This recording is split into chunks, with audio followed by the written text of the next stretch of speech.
Johnny, you have salvaged the replay in the dying seconds. What just happened?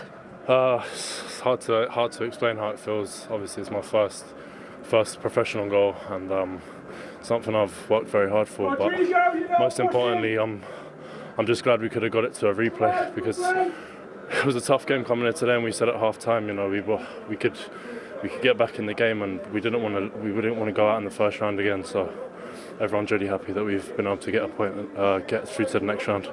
Look, Rodrigo, so reliable, got you a goal, but when the penalty was missed, what did you all say to each other? Yeah, I mean, I was warming up on the touchline when he missed the penalty, and obviously Rodrigo is normally very reliable from the penalty spot, so it was a surprise. But I think all the momentum second half was with us, so I think we stayed calm and we got our reward in the end. It's good. Ultimately, what was Jesse saying to you? Say again? What was Jesse Marsh saying to you during that game when you came on? I think by that point, obviously, we'd already put ourselves in a difficult position. We probably didn't execute how we wanted to play as well as we could have done in the first half. So I think second half, he just said to us, you know, we've put ourselves in a difficult spot, but we've got more than enough quality to bring it back, and thankfully we did that in the end. You've earned the replay. Well done. Cheers. Very nonchalant in the end there. He's like, are we done with this interview? What a moment really for him, because he only came on, 86-minute substitution and managed to make something happen. One thing that really made me laugh at the time was the Cardiff City fans were saying, we don't know who you are, in so many words, and now they know who he is. I mean, what a moment really for him, JP. Oh, absolutely. I think we all remember that first professional goal, and you know, to get it in a game of this magnitude and at such a vital time, it's obviously something he's going to remember, you know, forever. And he seemed really, really calm, a lot calmer than I would have been, definitely. But, great work here from Nonto on the left wing, and to have that energy to keep going that late. And you see him there just in the middle of the goal. Sonny Perkins, again, don't quite clear it. You could feel it coming a bit with Cardiff in that second half. Just couldn't quite clear the lines. Obviously, the sending off didn't help. But good wing play. And again, there you can just see Tony Sang just playing him on just on that far side, you know, where he doesn't quite get off the pitch. And it's a lovely little toe poke in the end. Real poachers. Finish. It's what I call 10 goals a season. In that 6-yard box, if you hang around long enough, there's 10 goals a season in there. He's the master at sniffing those up. One thing we did mention at half-time was what changes are Leeds going to make? How are they going to get themselves back into this game? Rodrigo was one of those changes at 60 minutes. The immediate impact was so clear with him, wasn't it, Rob? Yeah, well, he's got 10 goals in the Premier League this year, and he's their best player so far, the one who makes a difference. And instantly, I think Jesse Marsh was thinking, we need goals. We need to get him on as soon as possible. He comes on, he was on 6 minutes. I like this because it's great movement. He, as a striker, you see floating, be quiet on the far stick, and he's looking around and he's no one near him there, though. Exactly, it's poor. Everybody switches off. You can see everybody's just doesn't know what to do here, not alert, and great movement. You hang around the far post and then just float in the near post because nobody will pick you up, and it's a great header. He'll be sick with that, Mark Hudson. It's a 2v1. They completely switch off. You know, these are moments in games that will make the difference. And then to have him stand in that amount of space in the middle of the box is, you know, it's a crime. You know, it really is. And the one thing, sorry, Joby, the one thing that sometimes happens in the game, you make a sub, and everybody switches off because people are asking, okay, who do I pick up? Where do I go? Have I changed positions? Am I near post? Am I marking? So you see it clear there, the detail that goes on in the game. And if you switch off one little moment, it costs you. The game really came to life, especially in the second half. There was a moment that Joel Bagan's probably going to want to forget.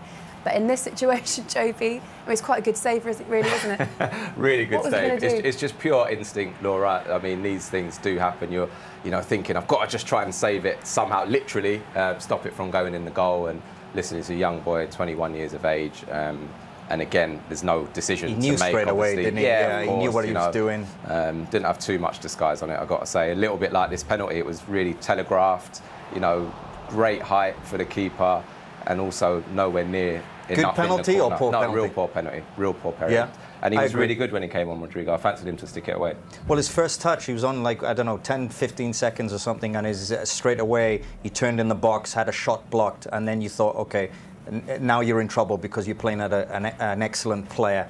And he got the goal, and then, to be honest, he should have scored there because you know, it's a really bad penalty, just a very bad penalty. Cardiff in the second half, no shots at all. And you understand really, because if you're 2-0 up and you want to kind of try and control the game, what did they do wrong, do you think, JB? I think it just, in the end, you know, we spoke about the energy they put into the game. I think Isaak Davies coming into the team, centre forward, ran himself into the ground. He's been out for such a long time.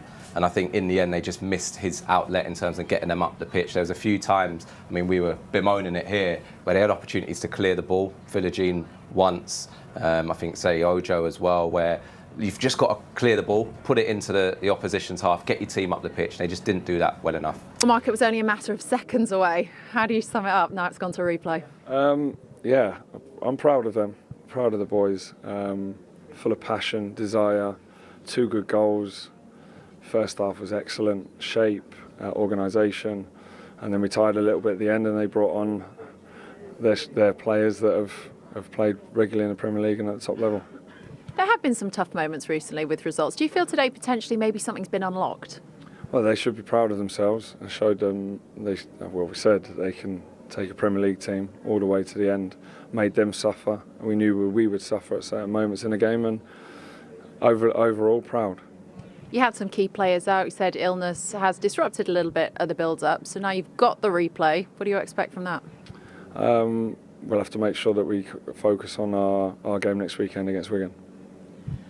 If you do get through, the 4th round draw has just been done. Bournemouth or Accrington Stanley? Those are the teams. Yeah, that's right, yeah. And we know we've got a tough draw up at Leeds. So we'll focus on Wigan, and then we'll see what's to come. We'll go and give Leeds a good go in the replay. Mark, thank you. Thanks a lot. Cheers. And he's smiling at the end, and I'm pleased he is, because looking at that performance, considering there's illness in the camp and they've had poor league form, so their motivation might be down a little bit, he's got a lot to take from that, hasn't he? He has, yeah. I think deep down there's going to be, I think, a realization that, okay, this is the potential that my team can be. With a few missing, that probably would have started in a league game. But he's got to be thinking, do you know what? Well done, guys, because that's a team that now I see how it reflects me, my team. And like he said, passion, the desire, the willingness to say, we're going to work as hard as possible. We're going to push this team.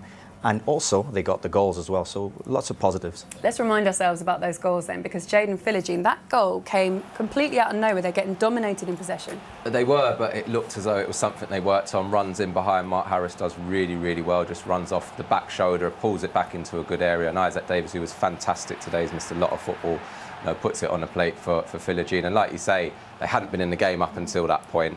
But you could see the energy, the confidence that flooded through them, and they went on from there. It changed, didn't it? That first goal, and this is Rinomota with a great through pass. Again, a run through the middle, in between players. If you make those movements, you get this chance, and it's a great finish from Ojo. Really great finish. But what I liked about it, because they got the first goal, and then they didn't hold back. They didn't sit back. They actually said, do you know what, let's go for another, and they did get it.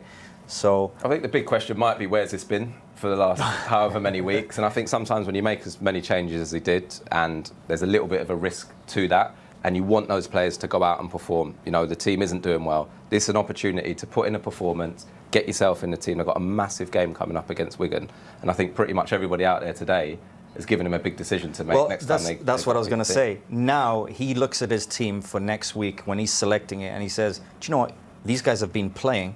Now, I'm not sure if they'll play every game now. It's changed his mentality and idea of thinking, what's my best 11 based on the performance today. And well done to the guys. And you forget, Philogene came in probably because Colwell pulled out this morning. So Colwell probably would have played and started. Would that have changed the course of the game today? But, you know, well done to Cardiff, because they deserve this, and we were jumping up and down here thinking, okay, is this the same result as 2002? Yeah, I think and performances we've spoken about in terms of cup competitions can be then taken into league form. I've been in teams, certainly, you know, where you've had a good cup result, been poor in the league, and you really use it to kick yourself on. So I'm sure Mark Hudson will be hoping that is the case. What about Leeds then? Because we talked about at the top of the show about how his team's been putting him through a lot of stress, a lot of strain in the Premier League. That job is not easy, and he left it late today as well, Rob. Just a little bit of stress. He is.